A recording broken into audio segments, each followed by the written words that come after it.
Oke, Assalamualaikum warahmatullahi wabarakatuh. Pada kesempatan kali ini, kami dari kelompok 2 akan memaparkan sebuah rancangan sistem basis data yang dirancang khusus untuk mengelola pesanan dan investasi buku secara efisien dan terstruktur. Prestasi ini kami susun sebagai bagian dari tugas akhir. Sebelumnya, izinkan saya memperkenalkan anggota kelompok saya. Saya Fira Farisa Zulfa, kemudian di sini rekan saya ada Alpa Atala, kemudian ada Resya Hidayatunisa, dan Dwi Septian.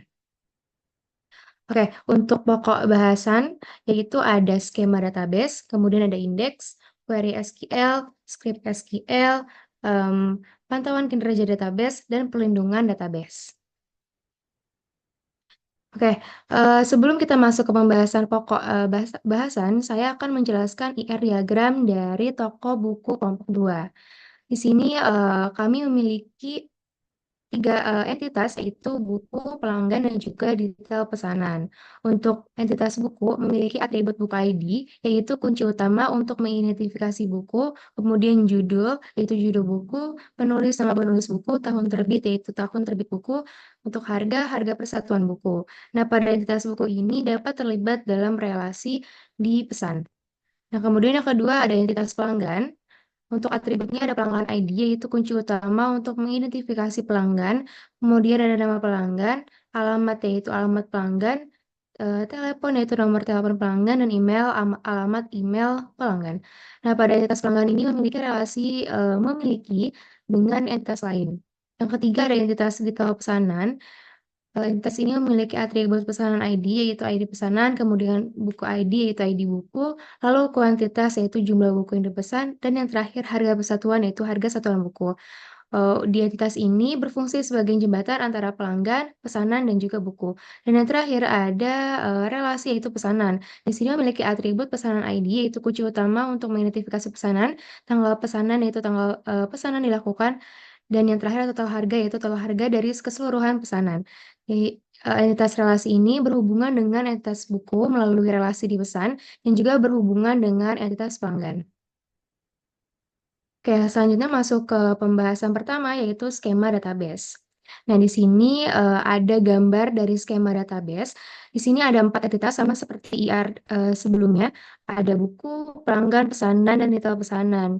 Untuk buku ini dihubungkan ke detail pesanan, pelanggan juga sama ke detail pesanan, dan untuk pesanan juga dihubungkan ke detail pesanan. Dan untuk atribut pada setiap entitas itu sama seperti IRD sebelumnya.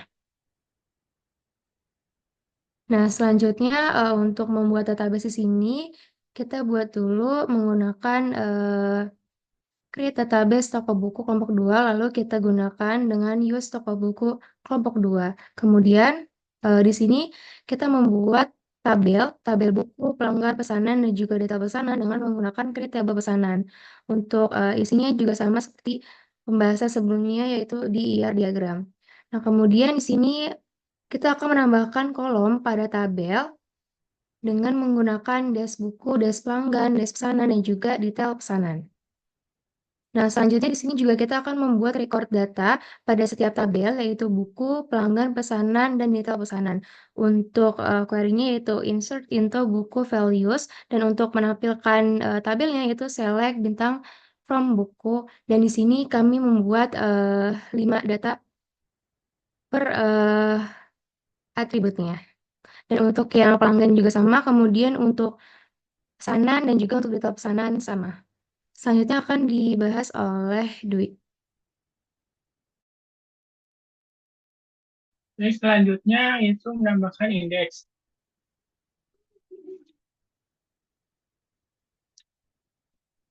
Pertama, membuat indeks judul pada tabel buku, indeks penulis pada tabel buku, indeks email pada tabel pelanggan, indeks tanggal pesanan pada tabel pesanan, indeks pelanggan ID pada tabel pesanan, indeks pesanan ID pada detail pesanan, dan indeks buku ID pada tabel detail pesanan. Untuk query-nya yaitu create index IDX underscore judul kan buku dalam kurung judul dan seterusnya sesuai yang ada di gambar. Next. Selanjutnya menampilkan hasil indeks pada tabel buku, pelanggan, pesanan, dan detail pesanan. Nanti akan muncul kolom kolom yang sudah ditambahkan indeksnya. Next. Selanjutnya query SQL. Yang pertama menambahkan daftar buku yang diterbitkan pada setelah tahun 2010. Query-nya select bintang from buku where tahun terbit lebih dari 10. Maka tampilannya akan seperti ini. Selanjutnya, menampilkan total harga dari setiap pesanan bersama dengan nama pelanggan yang melakukan pesanan. Query-nya, select P, ID, S, pesanan ID, PL, titik nama, S nama, P, total harga. From pesanan P, join pelanggan PL, on P, pelanggan ID, sama dengan PL, titik ID. Maka tampilannya akan seperti ini. Next.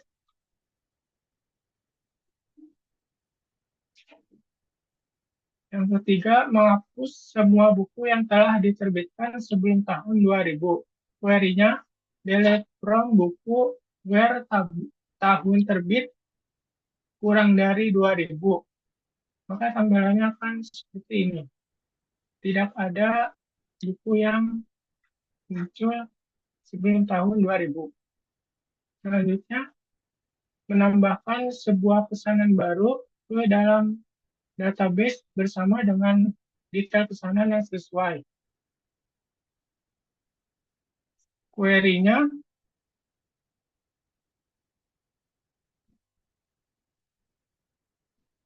yaitu insert into detail pesanan values. Kemudian pesanannya seperti yang ada di gambar. Next.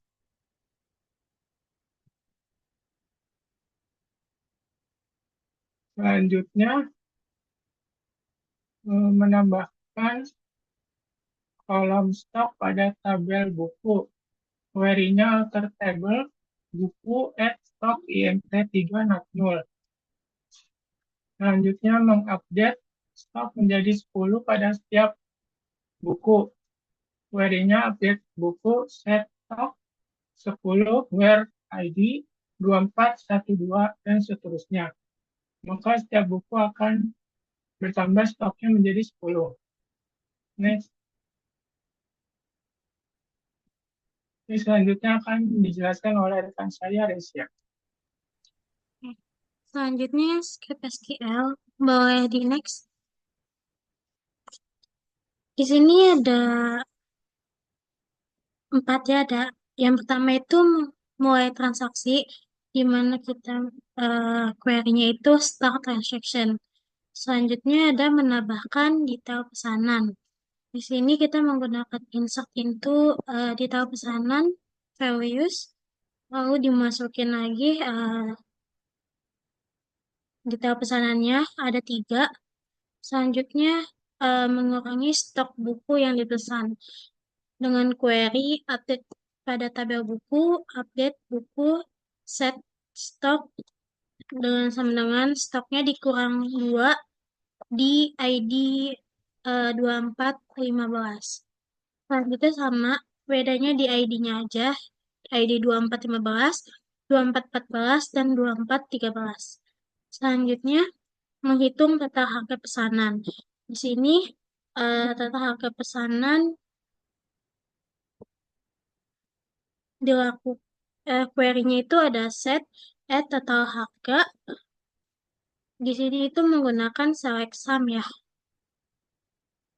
Jadi dihitungnya menggunakan select sum. Boleh next.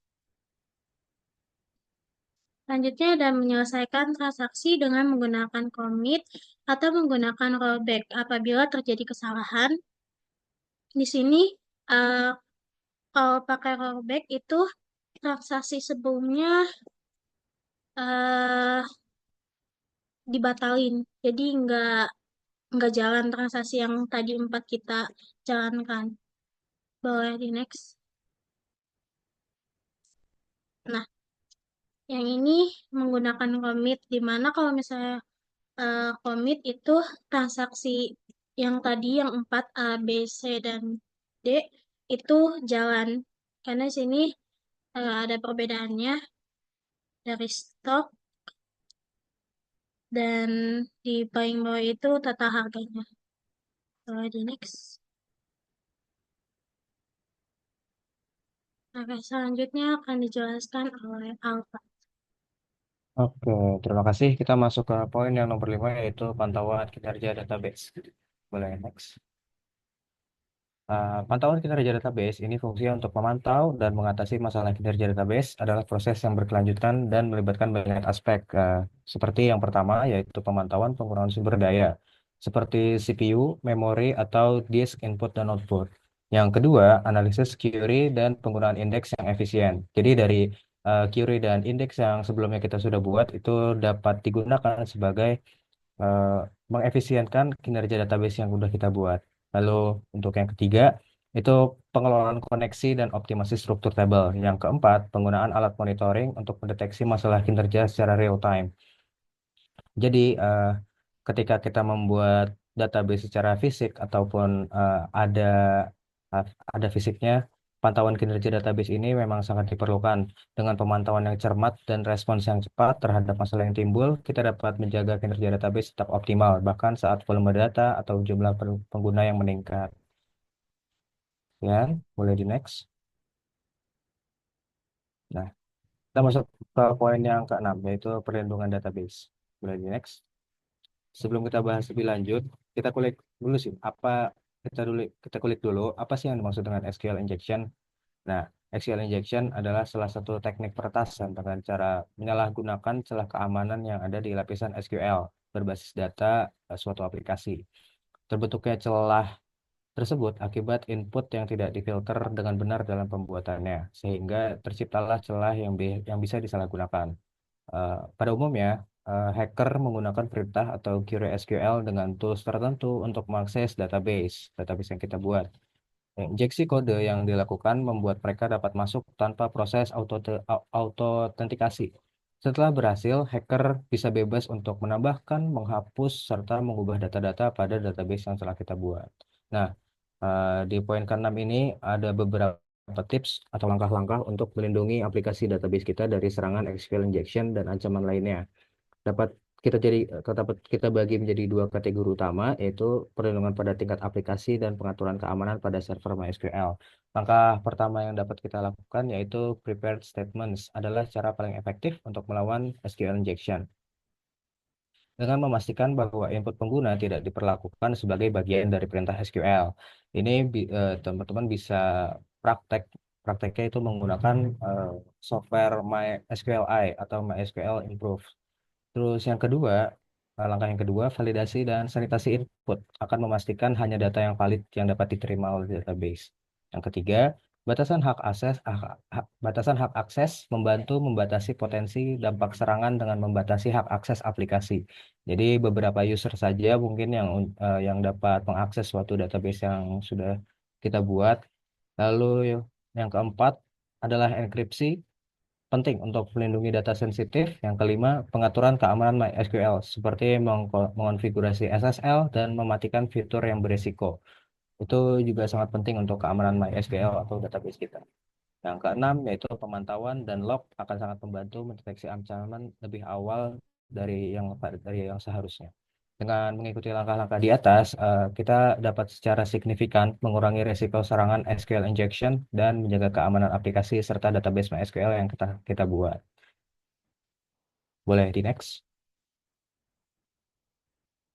Nah, cukup sekian. Mungkin saya kembalikan ke Virial sebagai moderator.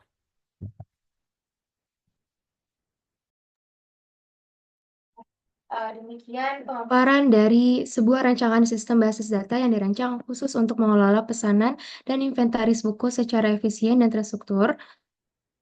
Kami berharap penjelasan yang telah disampaikan dapat memberikan gambaran yang jelas mengenai sistem yang kami tawarkan, serta manfaatnya bagi pengelola data yang lebih efisien dan efektif. Terima kasih. Saya tutup. Wassalamualaikum warahmatullahi wabarakatuh.